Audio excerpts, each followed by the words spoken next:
Good afternoon, everybody. This is Tom Davis with the Office of Recapitalization. Thank you for joining this webinar on Faircloth to Rad conversions. We're glad you're here, and we're hoping that you get some good information that you can build on and use for your transactions going forward. A few little housekeeping items. We're going to run through the presentation to give an overview of Faircloth to Rad, and then we should have a fair amount of time at the end for questions. So we'll take the questions at the end. When we get to the question and answer portion, definitely feel free to either type in your question into the question box of the GoToMeeting webinar program, or you can hit the raise the hand button, and we'll try to call on you. So that's on the questions. Also be aware that we are recording this webinar, so both the recording and the slide deck will be posted on the Rad Resource Desk shortly after the presentation. The slides are not available right now, but we will be posting those and making those available when shortly after the presentation is done. So you'll be able to download either the slides or listen to the recording again if you missed something, or if you have colleagues that would like to listen in. With that, why don't we get started and move into the substance.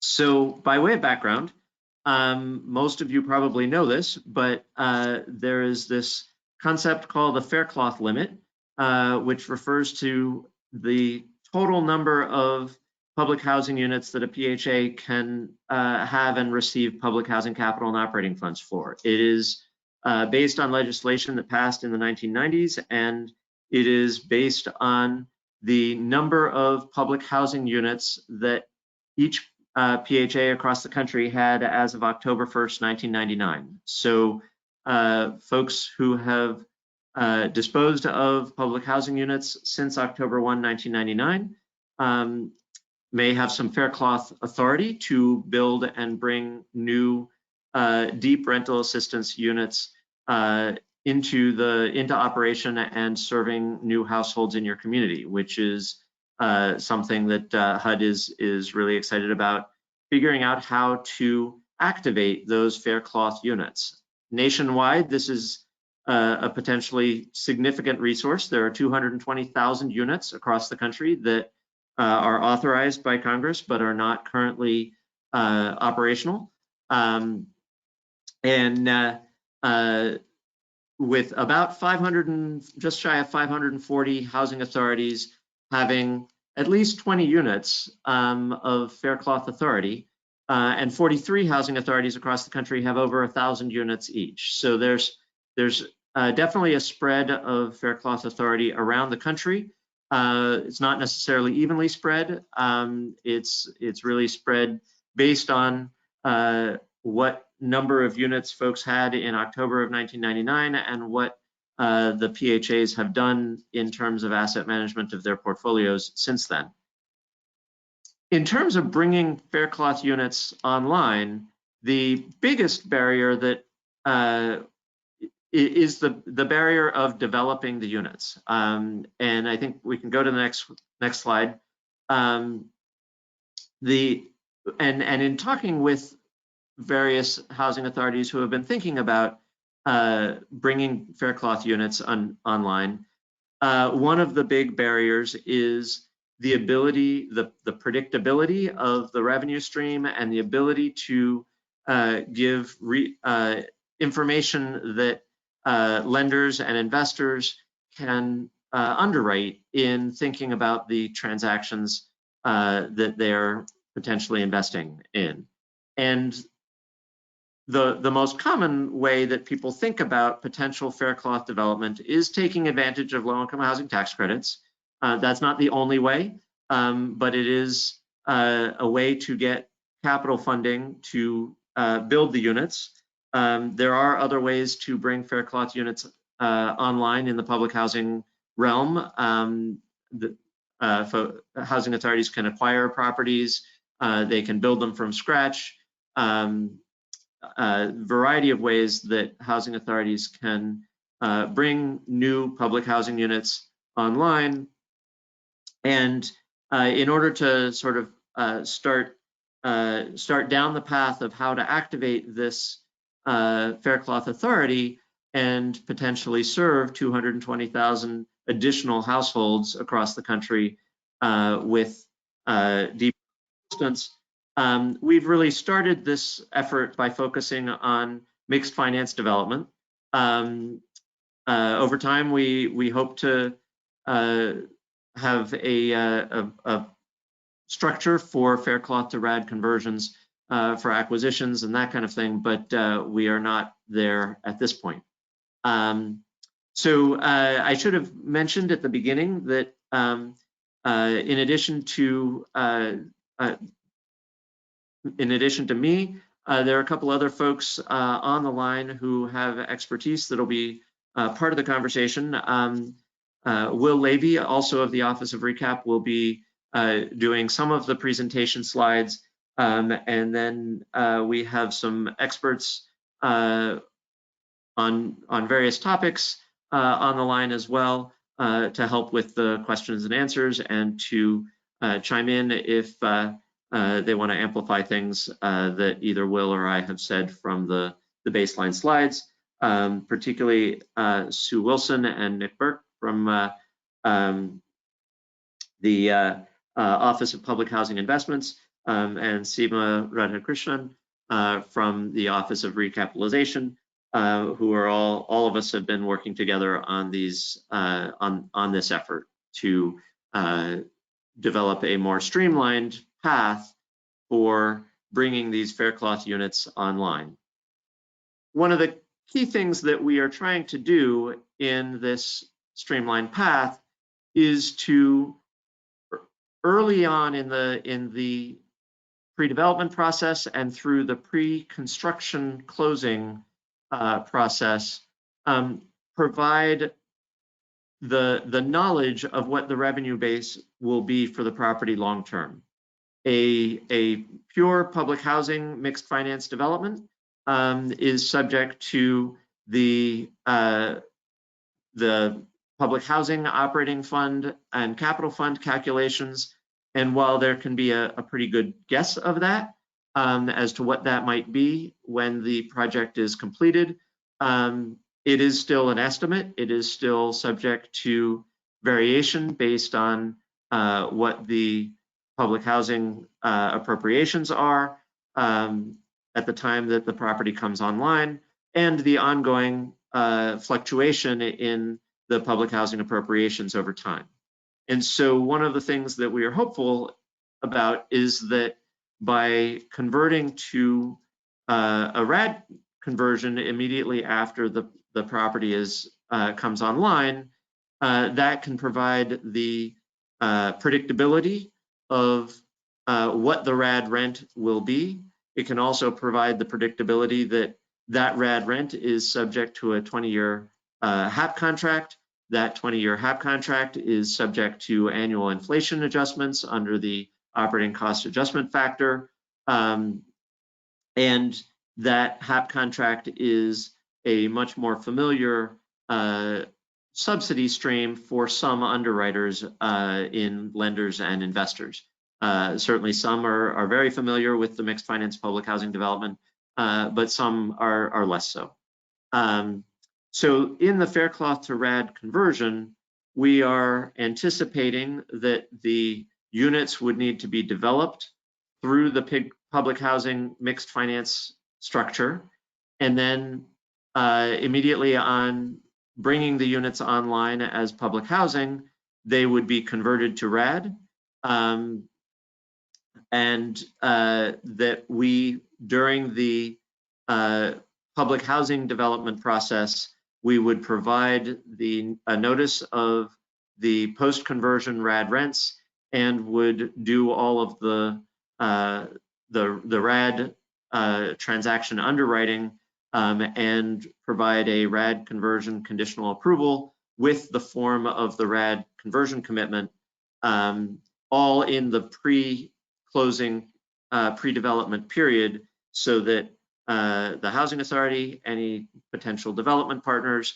and any lenders and investors can all underwrite the transaction based on the long-term revenue stream of the property, rather than the more variable public housing anticipated revenue stream. So if we go to the next page, this is an overview of what we're going to talk about today. There are a number of steps that we've sort of got three colors in this timeline. The timeline is schematic, not necessarily to scale in terms of time duration. The left-hand piece is the pre-development period leading up to a construction financing closing. The center period is the construction period, and the right-hand period is what happens as the property completes construction and does the Rad conversion and potentially a permanent financing conversion and things along those lines. The other things to note, and we're going to go into these in more detail, we're going to blow up the pre-development period and talk through those steps. You'll notice that not much happens during the construction period, because that's obviously when you all are out there doing the work of building the units. And then there's more HUD interaction as the property does the Rad conversion and a potential permanent financing conversion in the right-hand time period. So we're going to blow up each of the pre-development and Rad conversion sections and go through those steps. But I do want to sort of draw attention that part of this graphic is PHA action below the timeline, and HUD action either in the Office of Recapitalization or in the Office of Public and Indian Housing above the timeline. So one of the first questions as we're thinking about the pre-construction is how to start the conversation with HUD. Let me sort of give a little bit of context that there is an existing mixed finance development process, and there is an existing Rad conversion process. And fundamentally, what we're trying to do through this streamlined processing is avoid housing authorities having to go through the mixed finance development process as a first transaction and an entirely separate subsequent Rad conversion process as a second transaction. So we're really trying to superimpose these two activities as one transaction and make it as seamless between the two, the mixed finance and the Rad conversion, as possible. The mixed finance transaction, the details of the mixed finance transaction are not what we're trying to describe in this slide deck. It's sort of an underlying process that we are primarily focused in describing in this presentation, sort of the Rad overlay on that. Some of you on the call may not be familiar with the mixed finance development process. And so we have some folks in Sue and Nick who can speak a little more on the details. And we have some points to the mixed finance development process reference materials at the end of the slide deck. But the very cursory version of the mixed finance process we will cover a little bit in this presentation, but definitely want to make sure that you see this as an overview, and we'll be pointing you to the detailed guidance as we get to the end of the PowerPoint slides. So in the mixed finance process, you do a lot of the pre-development work on your own before approaching HUD. And you really are only required to approach HUD as you're putting together your mixed finance development proposal, which in this slide shows up at step 4. So I want to go through a couple steps before that are important for your planning as you are thinking about a consolidated Faircloth development to Rad conversion process.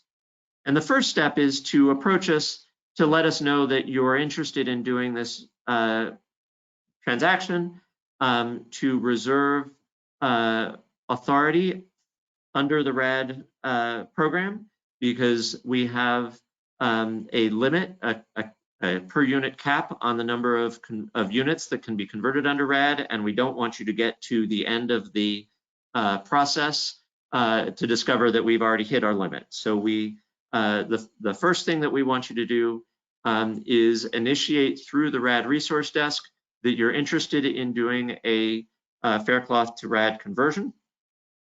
That will start us doing the calculation and providing to you information about what rents you can use for your underwriting. You'll give us some basic information in that initial submission through the Rad resource desk that we will use to calculate the Rad rents, and you will let us know that you're interested in pursuing Faircloth development. I am noticing a question. I'm going to go a little out of order. I'm noticing a question that someone has posted as to where you can find out whether you have authority to do Faircloth development. And there is a spreadsheet that is on the HUD website, and there is a link at the end of these materials to a little guide on that puts a lot of what we're talking about in writing. That guide has been distributed through Rad Blasts, and that guide does have a link to that Faircloth spreadsheet, so you can look up your housing authority number to find out whether you have authority to build new units under this Faircloth to Rad conversion. So your first step will be to go to the Rad resource desk, give us a little information to allow us to calculate rent, and indicate whether you have an existing portfolio reservation, in which case we will add units to that portfolio reservation to hold them for this development. And if you do not have an existing portfolio reservation, then there'll be a couple extra things that you'll need to think through, and in terms of either whether you, because in order to give you a portfolio reservation, there are certain requirements in the Rad notice about having some Rad transactions going through the process. So you may want to think about initiating a Rad conversion, or if you have a Rad conversion, you may be looking to establish a portfolio reservation. And if you do not have a Rad conversion underway, we have established a mechanism where another housing authority can reserve the units under the Rad cap on your behalf, which allows us to reserve those units for you, but also ensure that we are in full compliance with the terms of the Rad notice as it's currently written, in terms of how portfolio reservations work. So the first step is the PHA initiates through the Rad resource desk that you want to do this new development. Based on that information that you submit through us, we will issue a notice of anticipated Rad rents. That notice sets the contract rent amount that you would be eligible to get on conversion. And that's, for those of you who have gone through a RAD transaction, it will operate very like a CHAP. It will look like a CHAP in terms of the rent schedule, and you can use it like a CHAP. I say like a CHAP because we are not able to actually issue a CHAP itself until the units are built and in the public housing portfolio. So we are issuing this notice of anticipated RAD rents, which takes the place of the CHAP. The RAD rents, we'll cover how those are calculated on the next slide, but hold that for just a moment while I cover the third step of the process, which is after you've gotten your notice of anticipated RAD rents and then proceeded to do your pre-development planning, and you're getting ready to submit the actual financing materials to HUD for review, we ask you to do this preliminary conversion call. And what it is just getting us and the folks in public housing investments on the line together with you so that we can really understand in concept what you're planning to do. We can talk through some of the nuances that are associated with bringing the units online, and just make sure that we've sort of talked through the process enough so that that we can have a good sense of what this transaction is, and a foundation for HUD's review, and a good foundation for any last-minute changes that might be necessary in your sources and uses and your operating projections and that kind of thing. So if we go to the next slide, just a moment or two on the contract rent setting. Right now we are in a situation where we are trying, at this stage of the process, we are trying to predict what the public housing rents would be. The RAD rents throughout the RAD program are based on what the RAD rents are. What the public housing rents are. And in this case, we don't have public housing rents. So there is a workbook that we use to estimate what that operating fund and capital fund level would be. We look to the nature of the property. We look to similar properties in that geography that are in the public housing portfolio, and what some of those expenses are. You are able to suggest similar properties for us to look at, and we go through that calculation and provide the we estimate what the operating fund and capital fund levels would be. We estimate what the tenant paid portion would be. Operating fund and tenant paid portion are sort of merged together in that calculation. And we provide the RAD anticipated RAD rents. At that point, that gives you a floor and gives you certainty of at least that revenue stream. And then you can use that information for your investor and lender underwriting.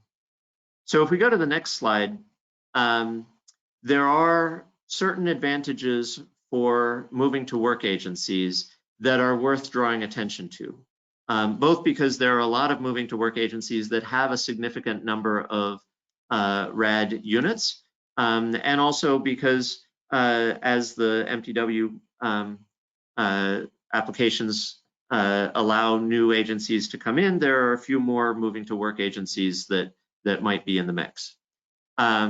So under the RAD notice, MTW agencies can supplement the RAD rents with the MTW flexibility, the MTW authority. So it's useful, I think, to compare. Imagine a housing authority that is thinking about providing deep rental assistance by project basing some of your normal PBVs under the normal PBV rules, where you have authority under that cap for project basing, and you can support new project-based rental assistance. And in that context, let's say the HAP rent is $1,200 and the tenant paid portion is $300. Your ACC needs to be coming out of funds coming out of the ACC in terms of HAP subsidy for this non-RAD, non-public housing standard PBV transaction would be $900 per unit per month.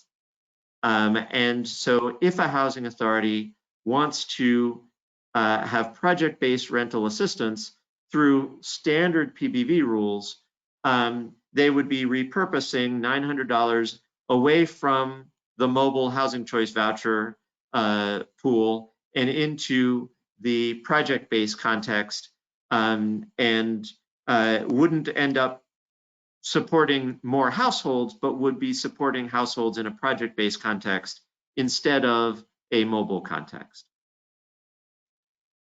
If you are in a Faircloth to Rad context, and you're an MTW agency, you could be doing the same development, providing new funds based on the RAD rents. Your PBV HAP rent is still the same $1,200. Your tenant paid portion is still the same $300. And let's say your subsidy from public housing would have been $600. So in a non-MTW context, your revenue to the property might be just the $300 plus the $600.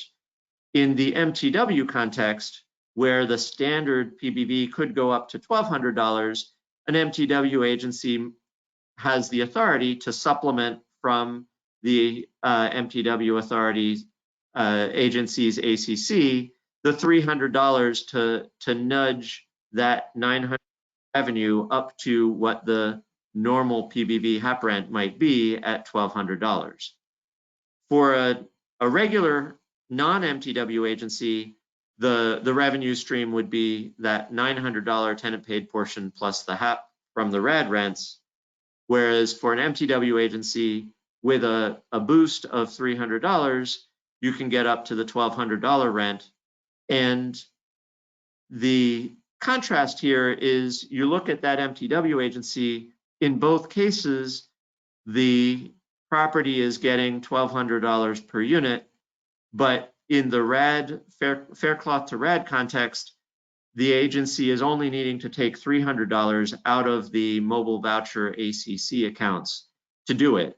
Whereas in the standard PBV, they would have to be taking $900 per unit per month out of the mobile accounts to do it, which allows a Faircloth to Rad development in this example allows an MTW agency to serve 3 households instead of 1. The non-MTW agency, of course, can serve the additional households as well, but their aggregate revenue to the unit would be the more constrained $900 instead of the $1,200. So if we go to the next slide, going back to sort of the processing, we've had the initial conversation, and at that point, the housing authority and any development team that is involved is submitting a mixed finance development proposal under the public housing rules for mixed finance development. And that mixed finance development proposal has a sort of collection of things for financial underwriting and capacity underwriting and sort of the full big picture of the transaction. And given that Rad is doing a piggyback on the mixed finance development structure, we have gone through all of the things that would normally be in a Rad financing plan and have determined that there are really only 6 things that are not already covered by the mixed finance development proposal. So instead of requiring a housing authority to submit a full financing plan and for the Office of Recap to review a full financing plan, we have worked it out with our colleagues in Public and Indian Housing that they will review the mixed finance development proposal, and Recap will really only review those 6 supplemental things. And we will rely on the Public Housing Investments team for the review of all of the mixed finance development proposal activity. So it really narrows down the scope of the RAD processing, and really keeps the focus on the mixed finance development team in Public Housing Investments as the primary contact for the Housing Authority and the Housing Authority's partners in processing this transaction. And so after submission of the mixed finance proposal and these 6 supplemental items, and the 6 supplemental items are actually pretty minimal. One of them is to tell us whether you are converting to PBV or PBRA. So yes, there is thought involved in deciding that, but the actual submission to HUD is like a sentence.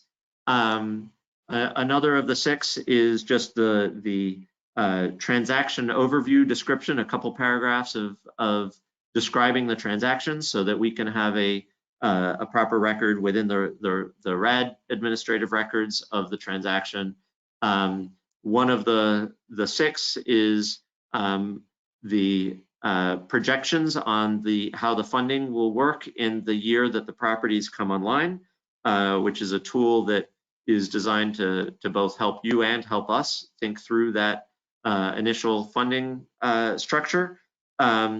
So just a fourth item in the 6th is the making sure that the PHA plan has the appropriate RAD discussion, and the board approvals is another of these elements. So as you can see, these are pretty discrete items that the vast majority of the substance is in the mixed finance development proposal that is reviewed by PIH.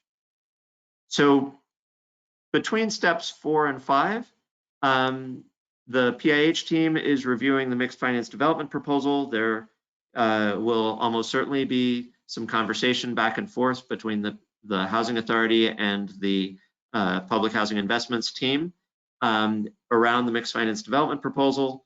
And at step 5, the PIH issues the approval of the mixed finance development proposal, and simultaneously, Office of Recapitalization will issue a document that we're calling the Rad Conversion Conditional Approval, the RCCA, and it is a letter that is intended to function like the RCC for purposes of those who are familiar with RAD.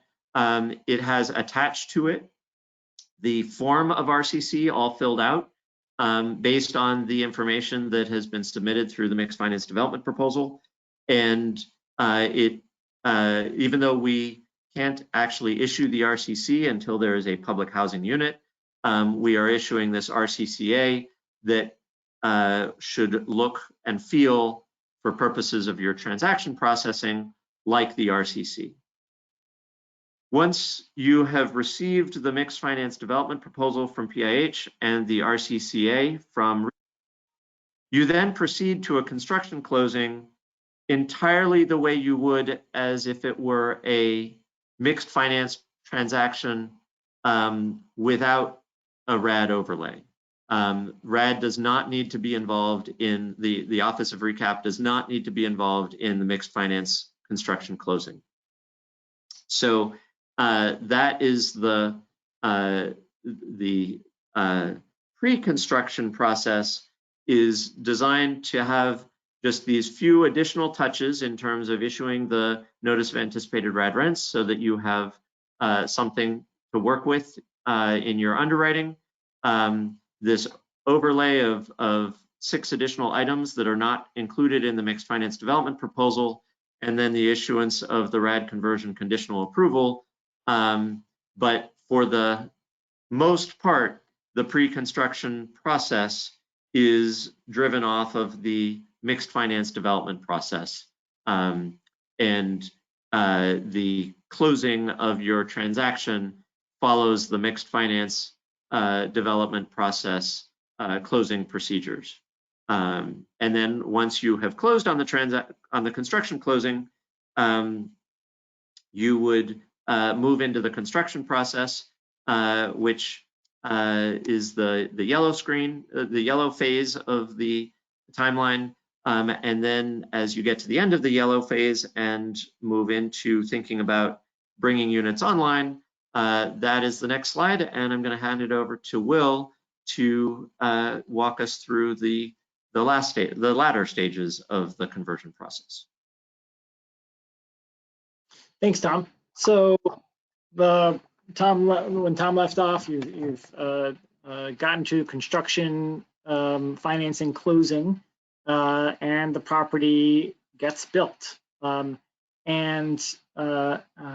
the property is nearing the completion of construction, the PHA owner would come back to HUD to take care of a few steps. And depending on how quickly the PHA owner can act, a number of these steps that are detailed in this page can really be condensed and can happen within potentially a really short period. Or it could be, or it might take 4 or 6 months.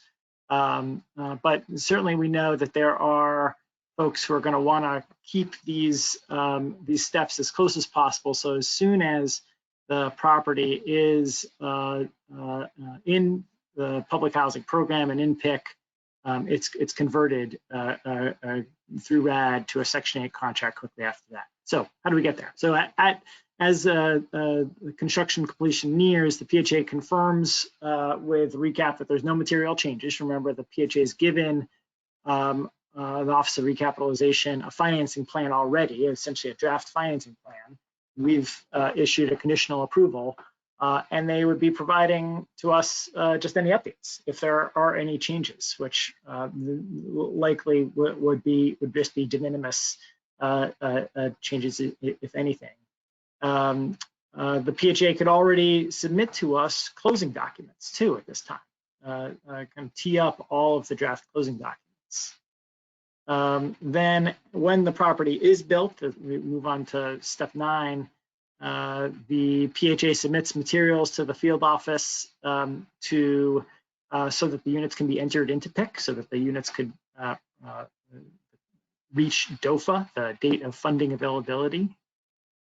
The PIH field office, public housing field office, enters the units into PIC, and as soon as they are in PIC, we take the NAR and we take the RCCA, the Notice of Anticipated Rents, and the Rad Conversion Conditional Approval, and we turn that into a real live CHAP and RCC that can be issued essentially instantaneously. And so that could happen literally within days of the units coming online in PIC, as long as the PHA has submitted the updated materials necessary for the financing plan. And then we're in closing. So again, the closing materials could have already been teed up and could have been submitted to HUD. HUD could have even begun its review if they were in good shape, but that could start afterwards, in which case you're looking at a 2 to 4 month closing process, like a standard Rad conversion, where the materials are reviewed by HUD. We complete our closing review. Documents are submitted into escrow that would record the Rad use agreement, release the declaration of restrictive covenants, terminate the R&O agreement, the regulatory and operating agreement, and the mixed finance ACC amendment. They were all constructs of the mixed finance closing. and then the property can close. Then the conversion could occur. Again, this could happen over the course of a few months, or it could have a lot of the materials could be prepared before the construction is even completed in that step 8 period. If the financing plan updates are submitted and the closing documents are submitted.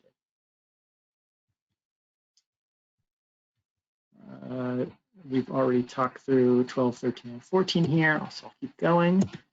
So an important note on funding in the year of conversion. So as Tom's noted, all RAD projects are funded from public housing operating funds and capital funds obligated in that year, in the year of conversion, in addition to whatever tenant rents are collected. This is true for every and all RAD conversion. Section 8 HAP funding doesn't start until the next year. So in this context, it's important to pay attention to how the operating fund and capital fund treat new projects. For the capital fund doesn't provide an allocation for new projects in that year because the formula doesn't recognize new projects until the following year. The way the capital fund formula works, it looks at how many units a PHA has as of June 30th of one year, and that determines, that's the key input in how much capital funds the PHA gets the following year. So when a new project comes online, it won't be eligible for capital funds. And so the PHA wouldn't be receiving capital funds for the project at that time. The operating fund is more of a mixed bag. The annual operating fund processing notice describes how new projects are funded. The project must meet DOFA and submit materials prior to a new project submission deadline, which varies every year, but generally falls sometime within the summer. So a property that's brought online and reaches DOFA and submits its operating fund subsidy materials in March will get funded through the operating fund for the balance of the calendar year. But a project that doesn't reach DOFA until September or October wouldn't be funded through the operating fund for the balance of that year. So it's really important for PHAs and developers to be aware of this as they're planning their construction timeline, and as well as for building in any necessary operating deficit that might be necessary. And then once you get to January 1, the property is funded under the HAP contract. So if it's project-based vouchers, the housing authority gets a new increment of voucher funds that it's using to pay the Section 8 HAP contract costs. And if it's a project-based rental assistance conversion, then HUD is putting new funds on that contract starting January 1. So it's really just that we call it stub year, that the year of conversion that it's really important to pay attention to in all this. Another important consideration is about lease up and resident notification. So the big variable here is, are you leasing the units before or after the conversion occurs? If you're able to submit materials quickly enough such that the conversion can occur before you're leasing up the property, then the residents are admitted directly into the property under a Section 8 residence and are placed under a Section 8 lease. But if there are going to be a few months there and you are trying to begin to lease up the property before the conversion occurs, then residents must be informed of the pending RAD conversion and issued a RAD information notice. Oftentimes this could happen as you are signing the public housing lease. You would be letting them know that the property is going to be converted and give them information about RAD, including the RAD information notice. We'd conduct all required resident engagement activities that are required following the issuance of the RCC. Because again, the RCC would be issued soon after the units are entered into PIC, but then there may be a few months before the conversion occurs. And so the RAD notice includes a few requirements around notifying residents that the RCC was issued and some details that must be included in that notification. And then the last thing to note is that the leases that are used, if you are first admitting families into the property as public housing families with the intention of converting, you could use a lease that even contemplates that conversion, potentially so that you don't need to go through a lengthy process of terminating a lease and signing new leases. You can actually enter into leases that contemplate that the conversion will occur and that transitions the resident to a lease that's compliant with Section 8 requirements. Okay, so just as we wrap up, we're going to soon go to questions, but I want to make sure folks are aware of important materials we've got online. So we have a guide on the sequencing of RAD and mixed finance development process that was distributed through the RAD Blast, and that's on the RAD resource desk and on the mixed finance website. This includes a template notice of anticipated RAD rents, which is a document that's like a chap. The template RAD conversion conditional approval, the RCCA, which again is like the RCC, issued simultaneous with the mixed finance development approval. In a version of the mixed finance development proposal, the HUD 50157, annotated for when RAD is contemplated so that you know what are the couple of additional materials you need to submit to the mixed finance office with that proposal. And then just to point you to the mixed finance webpage and the RAD webpage. Additionally, we often get this question, how much Faircloth authority is available? So HUD's Office of Public and Indian Housing publishes an Excel spreadsheet. They'll have, they do this quarterly, and the most recent one will be up in just a few days, a little later this week. It'll include this information for each public housing agency. We've got the link here. We'll also link to their site from the RAD resource desk when it's live. Right now, you'll be able to find on the Capital Fund website a version of the document that's a few months old. But this will be updated shortly with a couple more pieces of information that will be useful to you. Okay, so thank you for listening to us over the last 40 minutes or so. Love to turn to questions now. And I see there's a few folks with their hands raised. Dan, do you think we should turn to them first? Let's take a look. Sure. Okay. I know the hands have been raised a large part of the meeting, so maybe some of the questions may be no longer relevant, but if they are, keep your hands up and we'll call on you first. Okay, we have a question from Carrie Smizer. Carrie, if you want to unmute yourself, feel free to ask your question.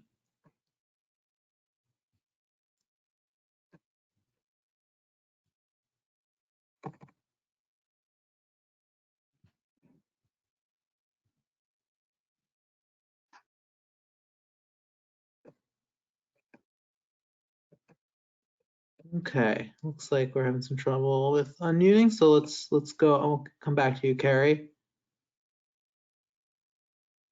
And next we have a question from Margaret Allen. This is Margaret. Is a HUD insured first mortgage that uses, for example, tax exempt bonds acceptable as part of a mixed finance plan? This is Sue Wilson. Can you hear me? I can, thanks, Sue. Yes, that use of a HUD insured mortgage would be acceptable in a mixed finance project. We do have to coordinate with FHA staff, which usually takes place in the field, but we have had a number of mixed finance projects close which have used those load products. Wonderful, thank you. Okay, great. Now we have a question from Rashad Mitha. Rashad, you're good to go. Yeah, thank you. I just had a question.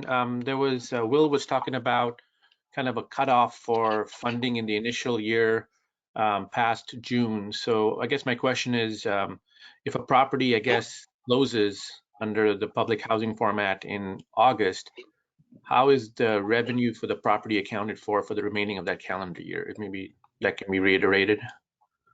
Yeah, so the project, the PHA did not receive any capital funds or operating funds if it's past the new project processing deadline for the operating fund. So the developer would have to build that into the development budget if there's going to be an initial operating deficit. The project would be able to collect tenant rents, of course, but that's now only a fraction of likely costs. Okay, so it would have to be accounted for through like a built-up operating reserve or something in the development. Exactly. Okay, thank you. So typically in a mixed finance project, you can use capital funds to capitalize an initial operating deficit reserve, just for your information.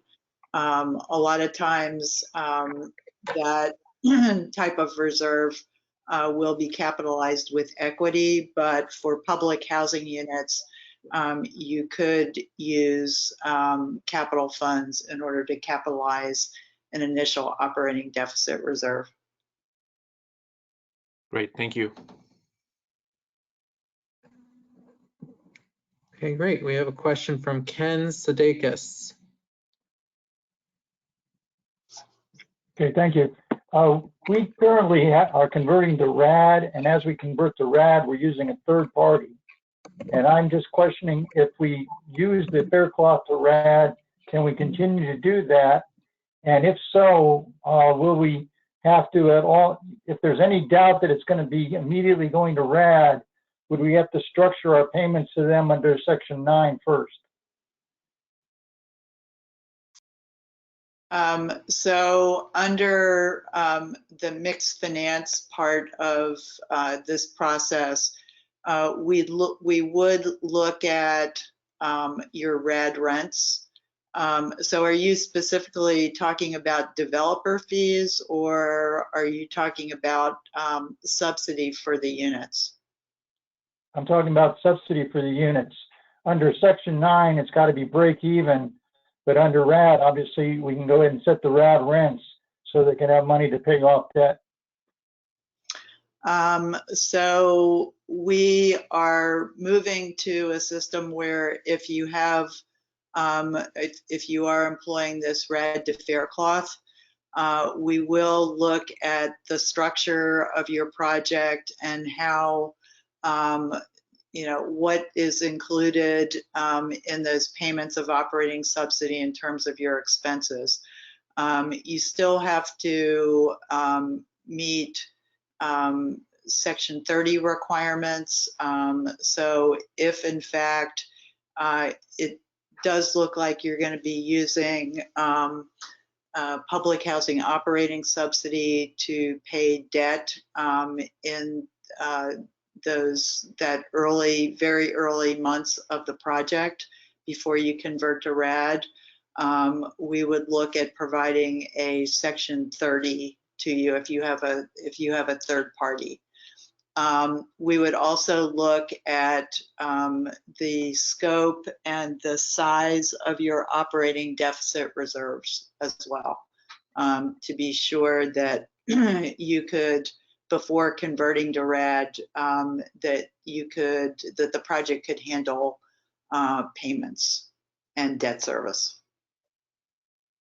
And then once the units have converted to Rad, it's the standard Section 8 rules about the use of the funds. Thank you.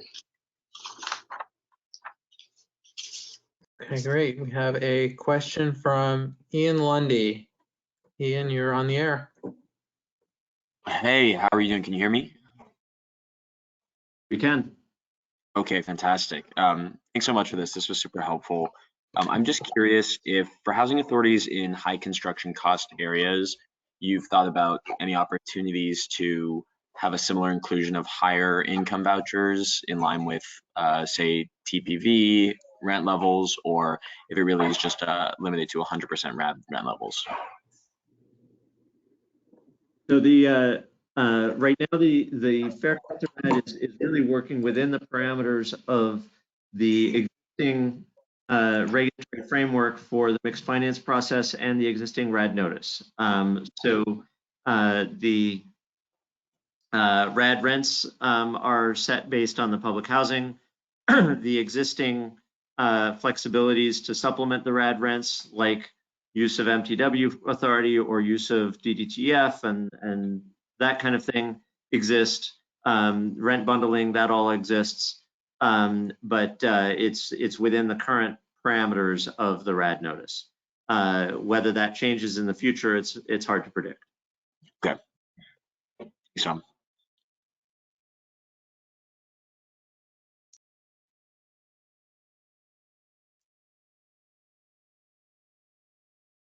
We have a question from Jim Tiltzgen.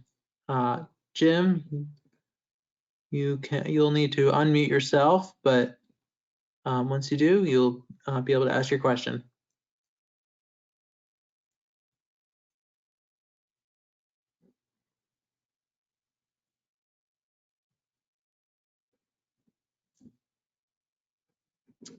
Okay, it doesn't look like we can hear Jim, so let's go on. See who else has a hand raised. Okay. We have a question from Joyce Floyd. Joyce, please unmute yourself and you'll be on the air. And everyone just make sure that you have your computer microphones on if you're using computer for audio. There you go. If the property's in an opportunity zone, after your rents are established, can you come back and ask for the increase that are allowable for that? Hey, Joyce, unfortunately not, because that opportunity zone rent boost is when there is a new construction or substantial rehab contemplated after the Rad conversion, as part of the Rad conversion. And technically, the new construction or rehab would occurred here prior to conversion. Okay.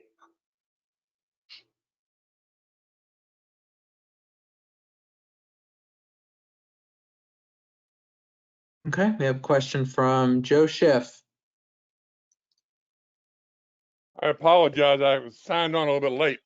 This is for Faircloth units, which in my mind means they're units that do not exist today.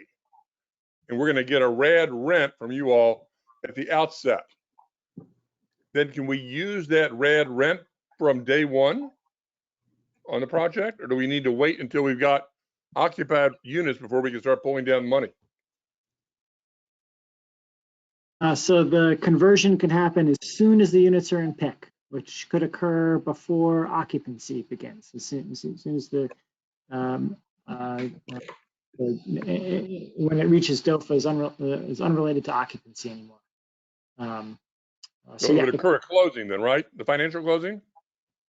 The financial closing will generally happen well before the units are entered into PIC. It's when the construction is completed that it's in PIC, and then it'll get entered into PIC, and that the conversion could occur. But the rents can start when the construction closing begins? No, only when the conversion occurs, only when the construction is completed. So Joe, this is Sue. You're closing under the mixed finance rubric. And so at that point, no, you're not entitled to rents when you close and go to construction under the mixed finance process. It's only when you get to the end of the mixed finance process, you've achieved DOFA and the units go into PIC, then, depending on where you are with the conversion, you know, you may quickly convert to Rad, you may not. So that's why the process to get through a Rad conversion, that's why we're going over this, because that can be a little bit tricky. And, you know, at this point, we're working with several housing authorities through that. And, you know, we're at the point where we're trying to iron out some of the bumps in the road here. So Sue, am I correct then in assuming that in my sources and uses, I need to include money to carry me until the property is occupied? Yes. And secondly, when I get my Rad rents, they're going to be done according to the formula, both the capital and the operating, Yes. which will mean a 50% reduction in capital because there's no deferral, and then a reduction because the property is new versus of a certain age. Is that so? My Rad rents are going to be lower. Is that correct? Yeah, that's right. That the Rad rents for a new project are generally lower than for most public housing because, as you mentioned, Joe, the capital fund formula treats newer projects or provides lesser funding for newer projects.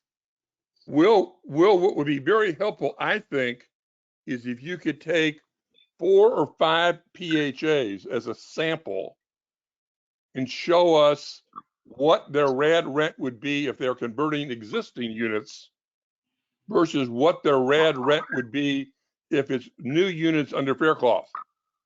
And so we can see that reduction up front. It would not be specific to the converting PHA, but it would give them an idea of what the situation is. Sure. So a PHA can always, Joe, you may have missed this part, but this is important, and for those who really want to kind of kick this off or at least explore this, the PHA can come in now through the Rad resource desk. It give us some information about the project. I saw there was one written question about what do we need to see. So there's certain, you know, inputs that the operating fund and capital fund need. It's not a lot of information at all. And it includes the PEL estimator that I think a lot of the folks are familiar with already. And we will, within a couple of weeks, turn around and spit out the Rad rents. But as a rule of thumb, if a PHA has another mixed finance property or property that's added to the inventory within the last 10 or 15 years, that's a pretty good marker to get a sense of how the Rad rents compare for a new project versus an older asset. One last thing, if I could, I just want to compliment you on your out-of-the-box thinking. I've got some issues with this from a financial perspective, but I appreciate what you're trying to do. Thank you, guys. Thanks, Joe. So, Joe, do you have doubts or questions because of that lower cap fund? And lower operating subsidy. Yeah, and certainly we're familiar with the concern that these, we're working within the parameters of how the public housing number is calculated. So we recognize the limitation that the Rad rents are, in this Faircloth to Rad are lower than the regular Rad rents because of the age of the property and other issues. And so, with luck, we may be able to mitigate those concerns or address those concerns over time, but we're trying to dive in to move the ball forward. Doesn't get to the goalpost for every agency. That's why we talked a little bit about the MTW agencies, because it's a whole lot easier to get to the ideal place for MTW agencies. For non-MTW agencies, yes, the rent setting is a hurdle that we're familiar with, and we are trying to see what we can do to address that.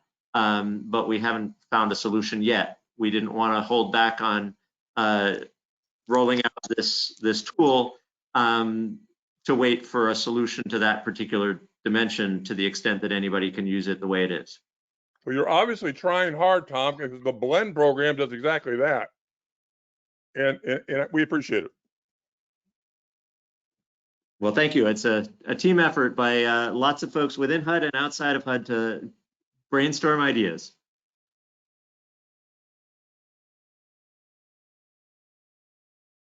Great. We have a question from Maxwell Figarski. Maxwell, you'll need to unmute yourself and then you can ask your question. Sorry, I don't have a question. I don't know why my name is there. Sorry. Okay.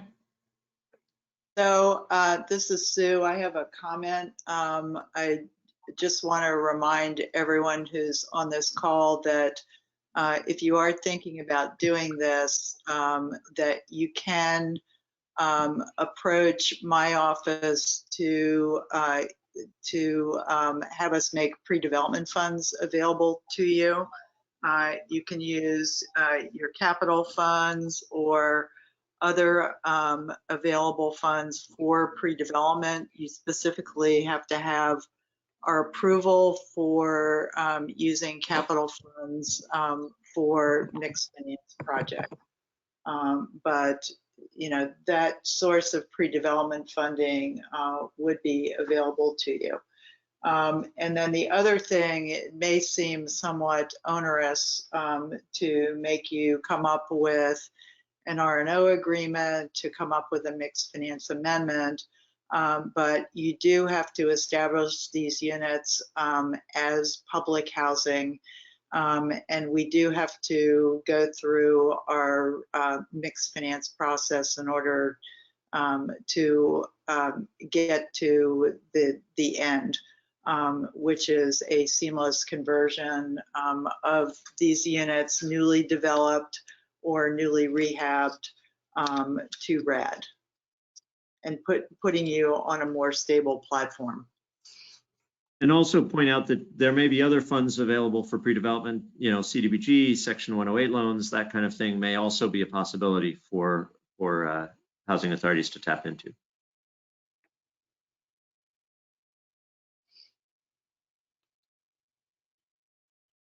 Okay, great. We have a question from Vicky Vaughn. Vicky, you're on the air.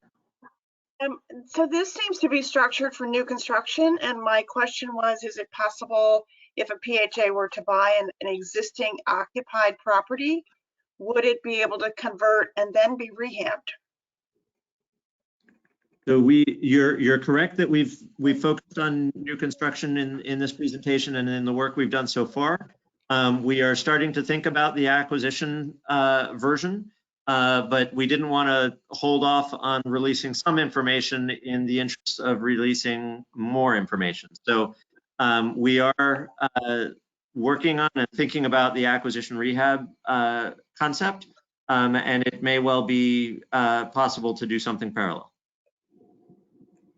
Okay, I want to thank say you. that for you know, Vicky, you can bring that into us, right? We're happy to work with you on that and think about it together.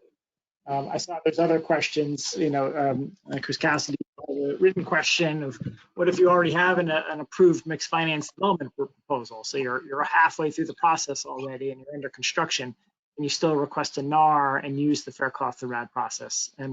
Yes, we can meet you where you are if that's useful. You can come in and request a notice of anticipated Rad rents and start to get your financing plan together now, so to tee yourself up for a conversion, even though you skip past some of the earlier steps here.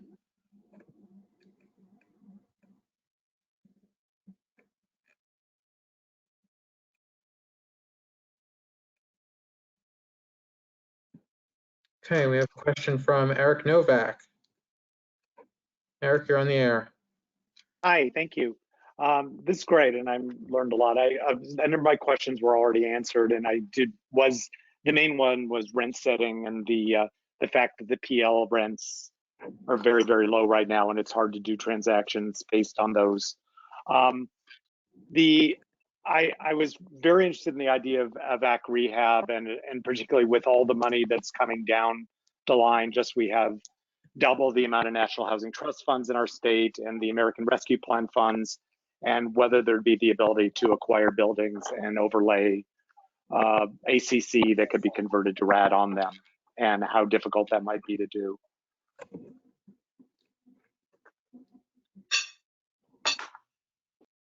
And I think that's the, you know, come talk to us with your concept, and we are going to try to figure out how to make it work.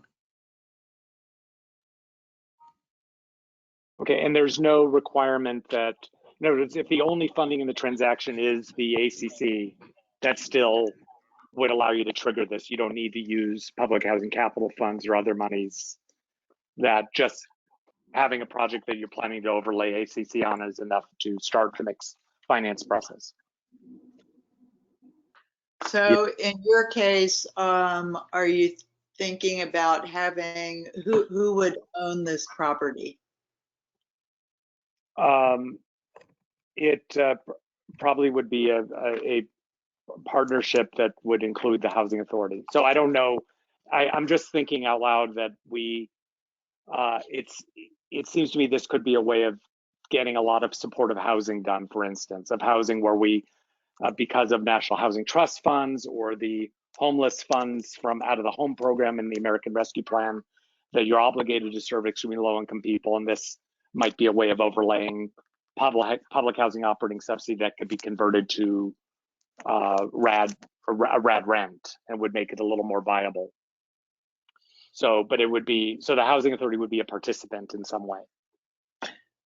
So right now, if you have, so right now we categorize as mixed finance if you have a housing authority entity, which is going to own the project. And so we consider those entities, if they're an instrumentality, to be a third party. So that you would go through the mixed finance process. You would have to establish a regulatory and operating agreement and a mixed finance amendment. In the case where you have an acquisition where the housing authority is going to actually buy and own the property, that will be a slightly different animal. But again, as Tom indicated, we're going to be trying to think through how that process would work and where approvals would be. I mean, typically our field offices have had responsibility in the past for approving public housing authority acquisitions of property. But we're just at the beginning stages of really trying to think through how that would work. But if you do have a model that you want us to think about, I think that, you know, if you either contact me or contact Tom or Will, that would be helpful to allow us to think through what some of the issues and processes would be. That's great, thank you. And that we have a mixed finance that's under construction right now, and we can start the process for that one of converting to RAD now. That's what I'm hearing. Yes, what housing authority are you with? One of our clients is the Southern Nevada Regional Housing Authority that has a mixed finance that closed last year.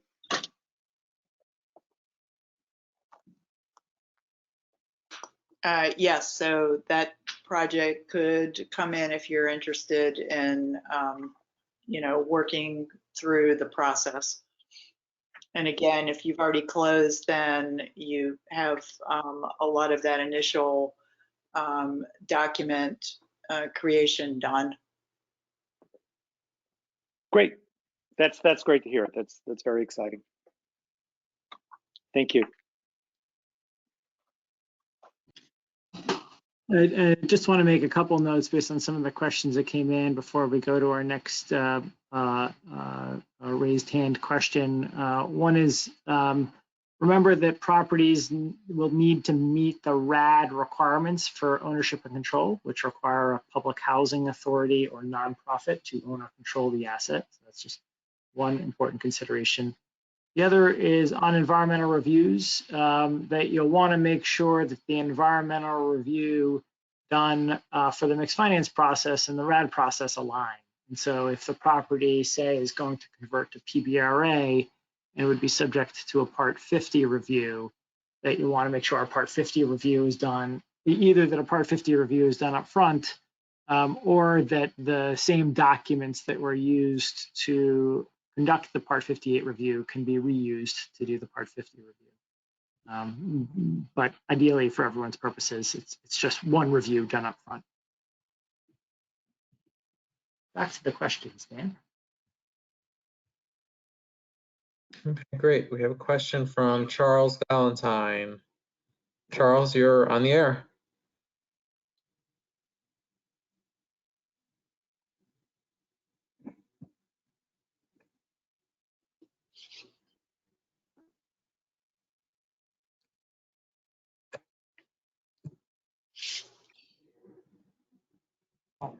Okay, Charles, you are. Okay, go ahead. Yes, we can hear you. Yeah, thanks. I'm sorry. The question is, if we already have a portfolio award, can we just amend the portfolio application for the Faircloth limits? And if we can, will there be a tab on the RAD resource desk like there is when we do a portfolio application, all your developments come up? Will there be a tab for the Faircloth limit units? So yeah, if you have a portfolio award, you would just, we make it really easy on the resource desk for you to request to add potential Faircloth units to that portfolio award. I don't know exactly how it will appear on the resource desk, but the units, the units will be added, and it's a pretty quick turnaround to get them in. Thank you.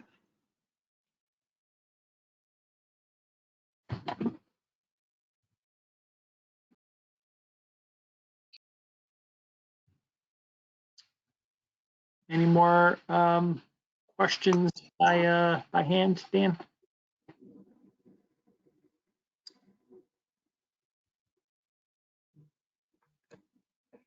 Let's see.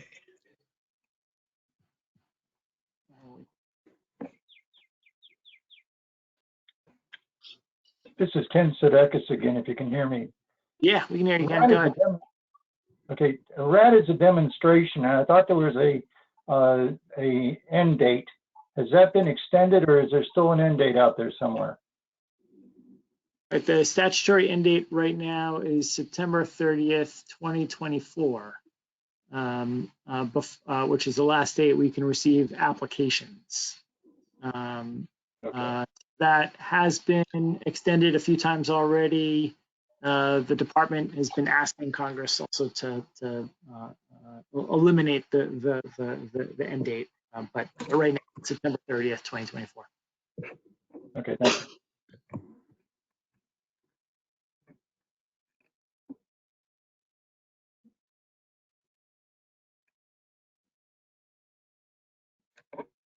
Okay, we have a question. We have a question from Janet Elson.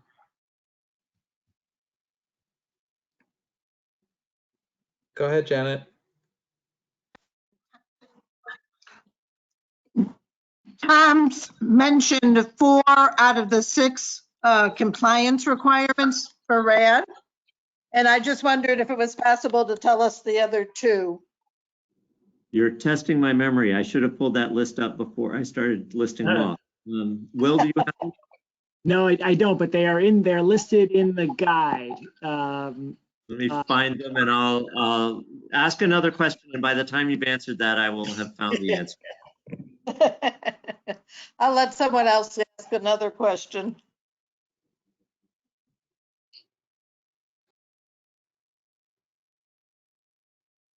So we have a question. Oh, I'm sorry, Dan, did you have another one? We have a hand raised from Catalina Velma. Hey, long time fan, first time caller. I have a quick question. I apologize if I missed it earlier, but there was a question that came up that made me think I may have missed a really critical point. Are the Rad to Faircloth rents calculated differently than if a deal just walked in tomorrow looking for Rad rents? So I don't, again, I may have misheard a prior caller, but I thought it kind of sounded as though y'all look to the operating and capital funds from when the Faircloth unit was taken offline. I'm just curious what you could tell us about how the Rad rents are set for Faircloth. And yeah, just want to second what everyone else has been saying. This is really awesome. So thanks for all the work that y'all do. Thank you, Kat. The rents are not based off of the original public housing unit that was taken offline, 20 or 30 years ago, but based on what a projection of how the operating funds and capital fund would fund the property if a new property were built today.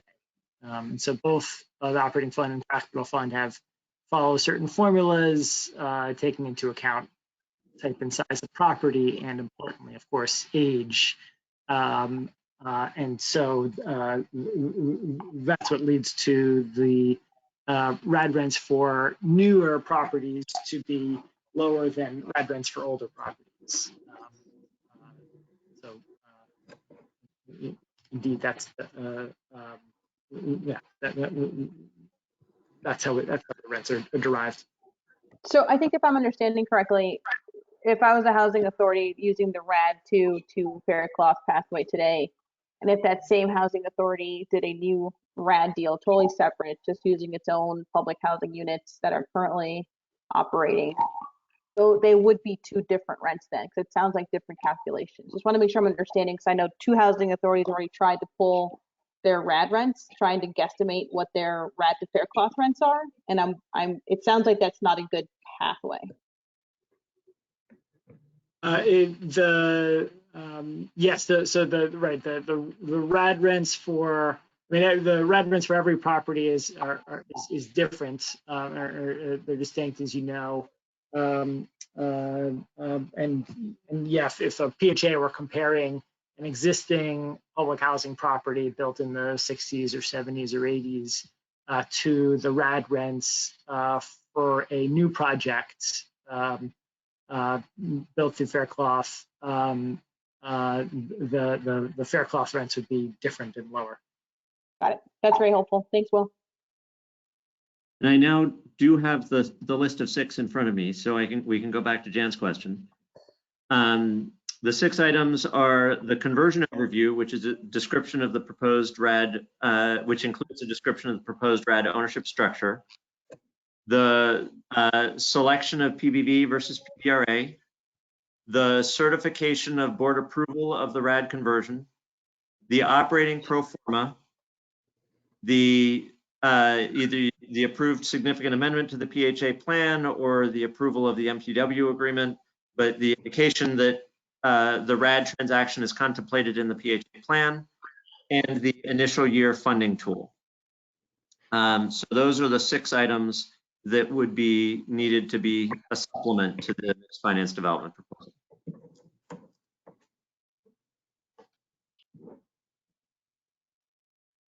Okay, great. I see a hand raised from Virginia Pace, but I think you're going to need to enter your audio pin, Virginia, if you want to be able to speak. So I don't think I can call on you just yet. So I'll circle back by your name and see. We have a question from William Grindle. William, you're on the air. Thank you. On the operating pro forma, will that be in the form of the 50156, consistent with the mixed finance?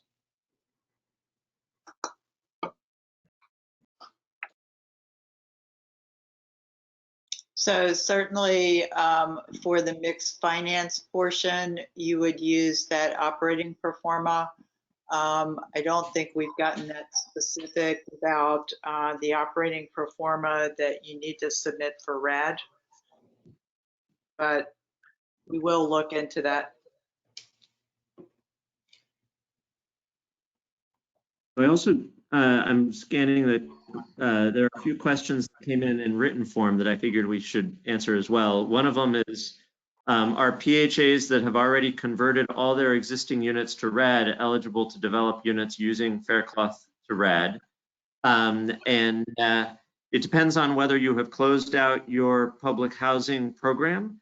There is a form that, as you are converting your last units to Rad, asks you whether you are closing out your public housing or whether you still plan to do additional development. So in that form, you would definitely want to be indicating you still plan to do additional development. I don't know whether that form was uniformly used for folks who closed out a while ago. So it would be worth checking in with us to answer that question if you're not familiar with that form. The number of the form is escaping me. There's also a question, will Faircloth Authority ever be able to be shared among housing authorities? Well, as somebody mentioned along the line, there are proposals in Congress to raise or eliminate Faircloth caps. That certainly would be one version of an answer to that question. Another is that the Rad notice does provide for partnerships between housing authorities. So it may be of interest to, a housing authority that would like to be doing some development may be able to form a partnership with another housing authority in order to access that other housing authority's Faircloth authority.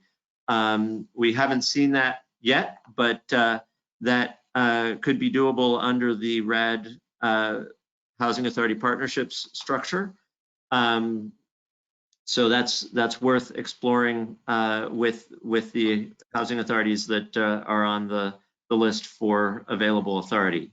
Someone has indicated that the form that I was thinking of might be 5837, and I think that sounds right to me. And somebody, Matt L, has said that is the right number. So thank you to Matt L. Let's see. There's a question about the revenue between construction completion and when the Rad conversion actually happens. Will, do you want to go through over that a little bit in more detail, particularly if there is construction in stages? Sure. So remember that no matter what, in the year of conversion, the property, whether the conversion to Rad is fast or slow, the property's revenue is coming through the capital fund or operating fund. And as discussed, the capital fund won't turn on in time, and the operating fund may or may not turn on in time. So in that year of conversion, the property would be relying on potentially some operating funds if it's brought in, if it comes online before the summer, tenant rents, 30% of their income, calculated 30% of their income, plus whatever reserve is established within the development budget as needed. That's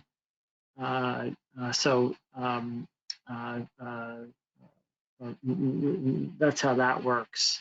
For properties that are developed in stages, it's a question of whether you're developing a single property that's going to have a DOFA, which I think, Sue, typically comes when the last stage is built, right? If it's 3 buildings that are developed in 3 stages, but it's going to be one public housing project, the DOFA comes at the end, I believe, when it's all done.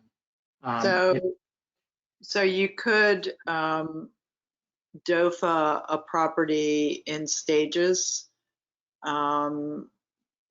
That may make it more complicated, but why don't you continue to talk about the conversion to Rad? But even if you convert a property in stages, the conversion to Rad, you have to have all of the units that you're converting to Rad within PIC. So you could convert the DOFA, you could bring the DOFA on in stages, but you need all of the units that are part of your Rad conversion to be within DOFA before you can implement the conversion. Correct. Exactly. So maybe stop there in Virginia. If we didn't answer your question, send us some further information. But hopefully we got enough of what you were looking for. We'll just look through the rest of your question and see if there's anything else. There's also a question about whether a housing authority can go out of its existing footprint to develop Faircloth Rad units. So that actually is a question for state law. I think it's about 30 states define the housing authority's authority by the geography associated with the housing authority, and the other states do not, which would allow the housing authority to develop units in another jurisdiction. So that state law question would need to be answered, particularly if a housing authority is, in both the situation of a housing authority that wants to move outside its current footprint, and also in the situation of a housing authority partnering with another housing authority, that state law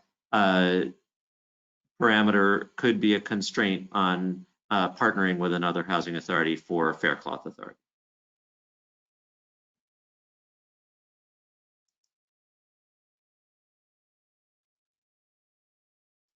So I know that I think this was scheduled for an hour and a half. Is that right, Will?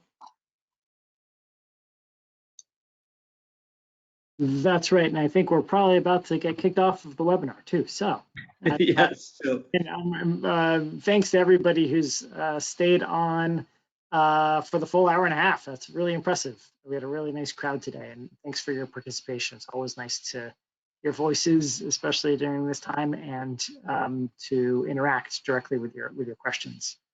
But I think, go ahead, I'm sorry. I was just going to say, definitely reach out to us with further questions, because this is new. We want to help you figure out how to use it, and we want to be figuring out what your situation is and what we need to be doing to try to make this work.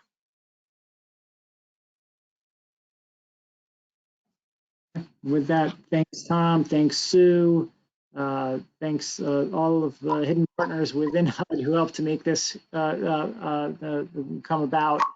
And thanks to you all for your interest in this. We look forward to working with you. Have a wonderful rest of your day.